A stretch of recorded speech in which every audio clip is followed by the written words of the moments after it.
Assalamualaikum warahmatullahi wabarakatuh. Innal hamdalillah nahmaduhu wa nasta'inuhu wa nastaghfiruh wa na'udzu billahi min shururi anfusina wa min sayyiati a'malina. May yahdihillahu fala mudhillalah wa may yudlil fala hadiyalah. Asyhadu an la ilaha illallah wahdahu la syarikalah wa asyhadu anna Muhammadan abduhu wa rasuluh. فإن أصدق الحديث كتاب الله وخير الهدي هدي محمد صلى الله عليه وسلم وشر الأمور محدثاتها وكل محدثة في الدين بدعة وكل بدعة ضلالة وكل ضلالة في النار أما بعد. Bapak-bapak, ibu-ibu, ikhwan dan akhwat yang senantiasa dimuliakan oleh Allah Subhanahu wa taala. Allah berfirman di dalam Al-Qur'an, Innal ladzina ja'u bil ifki usbatun minkum la tahsabuhu syarrul lakum bal huwa khairul lakum.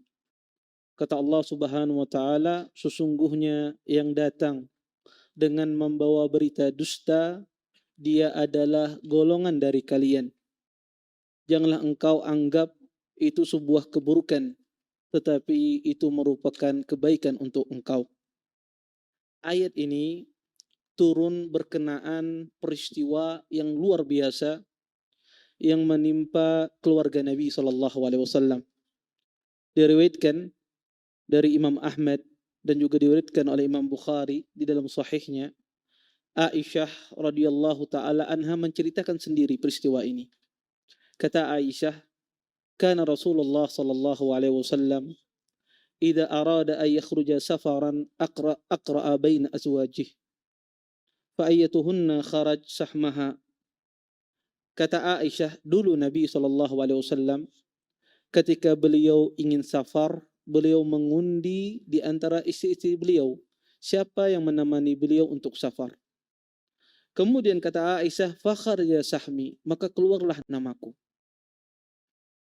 Fakharatu ma'ahu ba'dama unzilal hijab.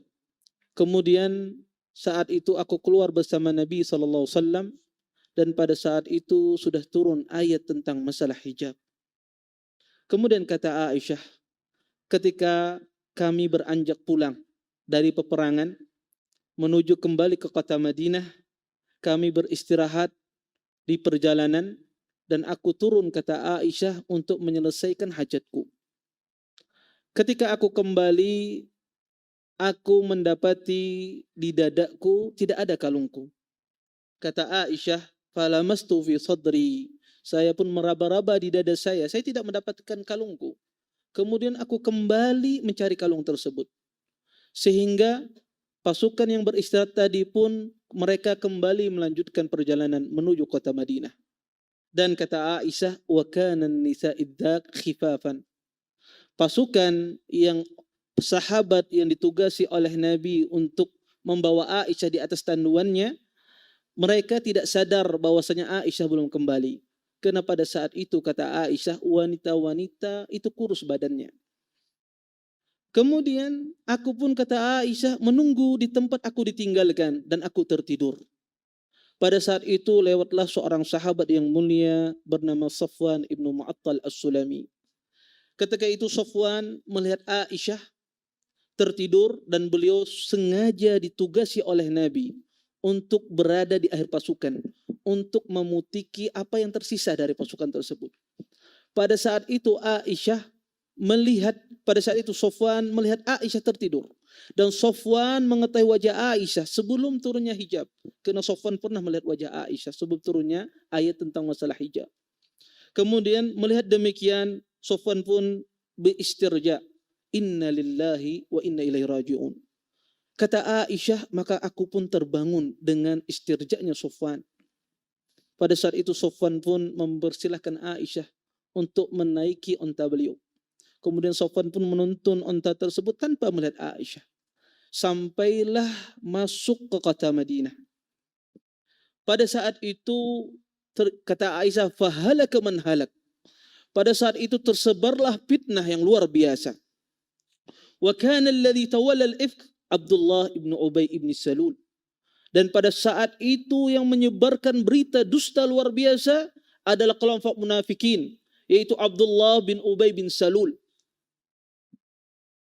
Mereka menyebarkan bahwasanya istri Nabi telah berzinah dengan Safwan ibn Mu'attal. Berita ini pun tersebar sampai sebagian sahabat Nabi SAW, mereka pun tertipu dengan fitnah ini. Sampai ada sebagian sahabat Nabi termakan oleh fitnah yang disebarkan oleh Abdullah bin Ubay bin Salul. Dan subhanallah, kata Aisyah, pada saat itu aku sakit selama 1 bulan. Wan nasu yufiduna min qawli ashabil ifk. Dan pada saat itu di kota Madinah ramai orang berbincang tentang peristiwa tuduhan bahwasanya Aisyah berzina dengan Safwan ibn Mu'attal as-Sulami. Kata Aisyah, dan aku pun tidak tahu, selama 1 bulan Aisyah tidak tahu apa yang menimpa beliau. Apa yang terjadi, apa yang dibicarakan manusia, Aisyah sama sekali tidak mengetahuinya. Sampai pada suatu hari kata Aisyah, aku yang hanya melihat perbuatan Nabi yang berubah padaku, aku tidak melihat kelembutan Nabi seperti biasanya. Bahwasanya Nabi SAW ketika aku sakit, beliau masuk dan salam dan mengatakan, kaifatikum, bagaimana keadaan engkau wahai Aisyah. Dan pada suatu hari kata Aisyah, suatu malam saya pun keluar. Pada saat itu saya bersama Ummu Mistah. Pada saat itu Ummu Mistah mengatakan, ta'isa Mistah, celaka Mistah. Kata Aisyah, atasubbina rajulan syahida badran. Ya Ummi Mistah, ittaqillah, bertakwalah kepada Allah. Kenapa engkau mencela seorang sahabat, anakmu sendiri yang berperang di peperangan Badar? Kata Ummu Mistah, adalah tasma'in, wahai Aisyah, apa engkau tidak mendengar apa yang dikatakan orang tentangmu? Kemudian kata Aisyah, apa yang mereka katakan tentangku? Kemudian Ummu Mistah pun menceritakan bahwasanya engkau dituduh berzina. Kemudian Aisyah pun pada saat itu datang minta izin kepada Nabi SAW. Kemudian Nabi pun mengizinkan Aisyah radhiyallahu taala anha balik ke rumah ibu dan bapaknya, yaitu Abu Bakar, dan kepada rumah ibu beliau Ummu Ruman. Kemudian pada saat itu pun Aisyah pun bertanya kepada ibunya perihal yang menimpa beliau, apa yang dibicarakan oleh manusia. Kemudian kata ibunya, hawin alaiki ya bunai, wahai anakku, mudah tenanglah engkau. Ya. Kemudian ibunya pun menceritakan cerita tersebut. Kemudian kata Aisyah, bertambahlah sakitku, yang mana aku sakit bertambah sakit. Pada saat itu pun Nabi SAW mengumpulkan sahabatnya, di antaranya Usamah bin Zaid dan Ali bin Abi Thalib. Nabi pun bertanya kepada Usamah bin Zaid. Kata Nabi, wahai Usamah, bagaimana engkau lihat keluargaku?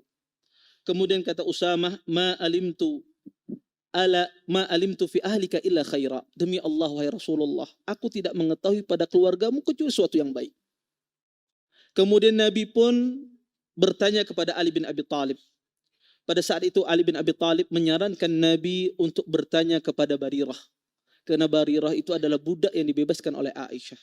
Nabi pun memanggil Barirah. Nabi pun bertanya, wahai Barirah, adakah aib yang engkau lihat pada Aisyah? Karena pada masa itu masa fitnah. Nabi tidak tahu, wahyu belum turun. Dan fitnah itu sangat besar. Luar biasa. Kemudian kata Barirah, demi Allah wahai Rasulullah, aku tidak mengetahui pada keluargamu, pada Aisyah, kecuali sesuatu yang baik. Kecuali Aisyah ini, kata Barirah, jariyatun hadisatus sin. Wanita muda yang masih gadis belia. Tanam indal ajin. Dia biasanya tidur ketika di tempat adonan roti. Ketika adonan itu terjadi, maka binatang peliharaannya lah yang memakan adonan tersebut. Cuma itu saja aku lihat aib pada Aisyah. Seperti biasa anak-anak kecil yang melakukan demikian. Pada saat itulah Nabi SAW pun naik di atas mimbarnya. Kata Nabi SAW, man ya'dhuruni min rajulin balagani adzahu fi ahli. Kata Nabi, siapa yang memberikan uzur kepadaku, yang membelaku terhadap seorang laki-laki yang menyampaikan berita keji, menyampaikan fitnah tentang keluargaku.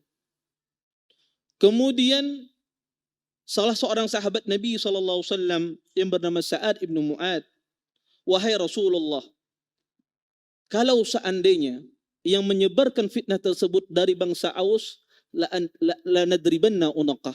Niscaya akan saya penggal lehernya wahai Rasulullah. Kalau yang berkata itu dari kaum Khazraj, niscaya apa yang engkau perintahkan akan kami lakukan. Pada saat itu ketua kabilah Khazraj pun marah terhadap perkataan Sa'ad ibnu Mu'ad. Kata beliau, sesungguhnya engkau telah berdusta. Demi Allah engkau tidak bisa menyentuh kaum Khazraj. Karena pada saat itu beliau rasa kesukuannya tinggi. Pada saat itu pun terjadi pertengkaran yang hebat di antara para sahabat Nabi SAW. Nabi pun turun dari mimbarnya mendamaikan sahabatnya. Pada saat itulah Rasulullah SAW pun datang kepada Aisyah, menjenguk Aisyah radhiyallahu taala anha. Kemudian pun Nabi pun mengatakan kepada Aisyah, kata Nabi SAW, ya Aisyah, fa innahu qad balagatni anki kada wa kada. Fa in kunti bari'ah fasubarri'ukillah. Wa in kunti almamti bidhanbin fastaghfirillah wa tubu ilaih. Kata Nabi SAW, wahai Aisyah, sesungguhnya telah sampai kepadaku berita bahwasanya engkau melakukan ini dan ini. Dan jika seandainya engkau tidak melakukan demikian, niscaya Allah Subhanahu wa taala akan menurunkan wahyu untukmu. Niscaya Allah Subhanahu wa taala akan membebaskanmu. Tetapi jika engkau melakukannya wahai Aisyah, jika engkau merasa berbuat dosa, maka minta ampunlah kepada Allah dan bertaubatlah kepada Allah Subhanahu wa taala. Kata Nabi, fa innal 'abda idza tarafa bi dzambi summa taballahu alaihi. Wahai Aisyah, jika seorang hamba dia berdosa kemudian dia bertaubat, niscaya Allah terima taubatnya. Mendengar hal tersebut pun Aisyah pun menangis beliau. Kemudian Aisyah pun minta pembelaan kepada bapaknya Abu Bakar. Kata Aisyah, ya Abi, ajib anni Rasulullah. Wahai bapakku, jawab, balas apa yang dikatakan oleh Rasulullah. Abu Bakar tidak bisa berkata apa-apa di hadapan Nabi SAW. Kata Abu Bakar, wallah ma adri ma aqul. Wahai Aisyah, apa yang saya katakan di hadapan Nabi SAW? Kemudian Aisyah pun meminta kepada ibunya, ya ummah, ajibi an Rasulillah. Wahai ibuku, bela aku, jawab apa yang dikatakan oleh Rasulullah SAW. Kemudian pun ibunya Aisyah pun mengatakan, wallahi ma adri ma aqul. Demi Allah, wahai Aisyah, aku tidak bisa mengatakan apa-apa di hadapan Nabi yang berkata ini seorang Rasul SAW. Kemudian Aisyah pun berkata dengan perkataan yang sangat indah. Kata Aisyah, wa ana jariyatun hadisatus sin. Wahai Rasulullah, sesungguhnya aku ini wanita yang masih gadis. La aqra katsiran minal Qur'an. Aku tidak banyak menghafal dari Al-Qur'an. Faqultu inni wallahi laqad alimtu annakum sami'tum ma yatahaddatsu bihin nas wa waqara fi anfusikum wa saddaqtum bihi. Kata Aisyah, demi Allah wahai Rasulullah, sungguh aku mengetahui kalian mendengarkan apa yang dibicarakan manusia. Dan apa yang dibicarakan mereka tersebut pun menancap di hati-hati kalian. Dan kalian telah membenarkannya. Wala in qultu lakum inni bari'ah, wallah ya'lam inni bari'ah. Kata Aisyah, kalau aku katakan kepada engkau bahwasanya aku tidak melakukan demikian dan Allah tahu aku tidak melakukan demikian, la tusaddiquni bidzalik. Niscaya engkau tidak akan membenarkannya. Wala in taraktu lakum bi amrin, wallahu ya'lam anni bari'ah, la tusaddiquni. Kata Aisyah, kalau seandainya aku mengakui tentang perkara tersebut dan Allah tahu aku tidak melakukannya, la tusaddiquni, maka engkau akan membenarkannya. Wallahi, kata Aisyah, demi Allah, ma ajidu li wa lakum masalan illa Aba Yusuf. Wahai Rasulullah, sesungguhnya aku tidak mendapati perkara aku ini seperti perkara bapaknya Nabi Yusuf alaihissalam. Kemudian Aisyah mengatakan, fasabrun jamil, wallahul musta'anu ala ma tasifun. Aku hanya bisa mengatakan sabrun jamil, kesabaran itu adalah sebuah keindahan. Kemudian pada saat itulah Allah Subhanahu wa taala menurunkan ayat yang saya baca. Pembuktian bahwasanya Aisyah radhiyallahu taala anha Allah bebaskan dari tuduhan tersebut. Kata Aisyah, sesungguhnya saya tidak menyangka Allah Subhanahu wa taala menurunkan ayat tentang pensucianku dari tuduhan orang-orang munafiqin. Kaum muslimin dan muslimat yang dimuliakan oleh Allah Subhanahu wa taala. Di dalam cerita ini, hadisul ifki ini, faedahnya sangat banyak. Saya akan menyebutkan 2 faedah saja. Faedah yang pertama, dari cerita hadisul ifki ini, bahwasanya Aisyah radhiyallahu taala anha, beliau tidak mengetahui peristiwa beliau itu dituduh berzina selama 1 bulan. Ini menunjukkan bagaimana seorang muslimah menjaga kehormatannya. Bahkan perkara yang sangat besar, yang dari benak kita tidak mungkin orang tidak pernah mendengarnya. Tetapi Aisyah radhiyallahu taala anha tidak mengetahuinya kecuali sampai 1 bulan. Ini menunjukkan bagaimana wanita-wanita zaman dahulu, orang-orang zaman dahulu, mereka menjaga telinga mereka. Mereka menjaga mata mereka. Mereka menjaga mulut mereka. Sehingga perkara yang sangat besar mereka tidak mengetahuinya. Ini menunjukkan kehormatan, mereka menjaga kehormatan yang luar biasa. Dan inilah sebetulnya inti dari takwa. Orang yang menjaga kehormatannya, baik di kala sembunyi ataupun di kala terang-terangan di hadapan manusia. Berapa banyak orang datang di hadapan manusia, tampilannya Masya Allah dia bertakwa kepada Allah. Tampilannya dia menjalankan sunnah-sunnah Nabi SAW. Tetapi ketika dia sendirian, dia bermaksiat kepada Allah. Dia melanggar aturan-aturan Allah Subhanahu wa taala. Makanya Nabi SAW mengatakan, la a'lamanna aqwaman min ummati ya'tuna bil hasanat ka'amsali jibalin tihamatin bidha. Kata Nabi SAW, akan datang, akan aku beritakan kepada kalian sekelompok dari umatku. Nanti di hari kiamat mereka datang dengan pahala yang begitu banyak, sebagaimana pahala gunung sebesar gunung Tihamah. Kata Nabi SAW, faja'alallahu haba'an mansura. Allah jadikan pahala mereka sebesar gunung Tihamah seperti debu bertebangan. Kata sahabat, ya Rasulullah, sifhum lana alla nakuna minhum.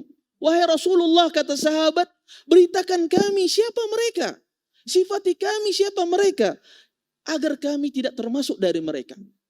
Kata Nabi SAW, innahu min ikhwanikum wa min bani jildatikum yusalluna kama tusallun wa ya'khuduna min al-lail kama ta'khudun lakinnahum idha khalau bimaharihimillah intahakuha.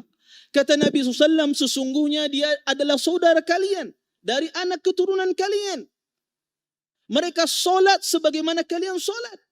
Mereka solat malam sebagaimana kalian solat malam. Tetapi mereka ketika mereka sendirian, mereka bermaksiat kepada Allah Subhanahu wa taala. Ketika mereka tidak ada yang melihatnya, mereka bermaksiat kepada Allah. Mereka menganggap Allah itu tidak ada artinya. Mereka tidak mengagungkan Allah dengan seagung-agungnya, sehingga tidak malu ketika dia bermaksiat di hadapan Allah Subhanahu wa taala. Lebih malu dia bermaksiat di hadapan manusia. Faedah yang kedua dari cerita Aisyah ini, di sini menjelaskan bagaimana sabarnya Aisyah radhiyallahu taala anha. Fitnah yang luar biasa yang menimpa keluarga Nabi SAW, dan bagaimana kesabaran Aisyah radhiyallahu taala anha. Karena fitnah ini berkaitan dengan perkara agama. Fitnah yang terbesar menimpa seorang muslim adalah musibah yang menimpa berkaitan dengan agamanya. Anda kalau ditimpa musibah dalam perkara dunia, itu perkara biasa. Itu lebih ringan daripada musibah yang menimpa agama Anda. Orang diuji dengan kematian anak, maka ini lebih ringan. Orang diuji dengan disempitkan rezekinya, susah mendapatkan uang, susah mencari maisha, mencari penghidupan, maka ini tidak seberapa. Orang diuji dengan dia tidak terpenuhi kebutuhannya sehari-hari, maka ini tidak seberapa. Orang diuji dengan rasa sakit, ditimpakan berbagai macam penyakit, maka ini tidak seberapa kalau seandainya orang tersebut difitnah oleh Allah dengan fitnah agamanya. Dia diuji oleh Allah Subhanahu wa taala yang dulunya taat menjadi orang yang bermaksiat. Yang dulunya dia menjaga salat 5 waktunya, dia tidak salat 5 waktu.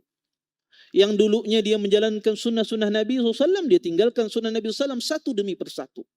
Yang dulunya dia rajin menuntut ilmu, dia tinggalkan ilmu, dia berpaling dari ilmu. Ini orang terkena fitnah dengan agamanya. Dan ini fitnah yang luar biasa.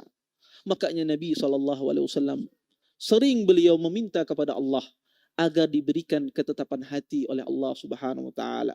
Sering beliau mengatakan, ya muqallibal qulub, sabbit qalbi ala dinik. Wahai Tuhan yang memutarbalikkan hati, tetapkanlah hatiku di dalam agamamu. Maka penting bagi kita sebagai seorang muslim senantiasa meminta kepada Allah Subhanahu wa taala ketetapan di dalam hati kita agar kita dijauhkan dari fitnah agama, karena fitnah orang difitnah dengan agamanya ini fitnah yang luar biasa, fitnah yang begitu dahsyat, maka tidak ada yang bisa menyelamatkannya kecuali Allah Subhanahu wa taala. Maka kita butuh isti'anah, pertolongan dari Allah Subhanahu wa taala agar kita dijauhkan dari fitnah yang berkaitan dengan agama kita. Mungkin ini saja dapat ulun sampaikan, mudah-mudahan bermanfaat. Ulun tutup dan doa kafatul majlis. Subhanakallahumma bihamdika asyhadu an la anta astaghfiruka wa atubu ilaik. Assalamualaikum warahmatullahi wabarakatuh. Terima kasih. Jazakumullah khairan wa barakallahu fikum. Video ini dibuat atas partisipasi dari donasi Anda. Semoga menjadi amal jariah bagi Anda semuanya.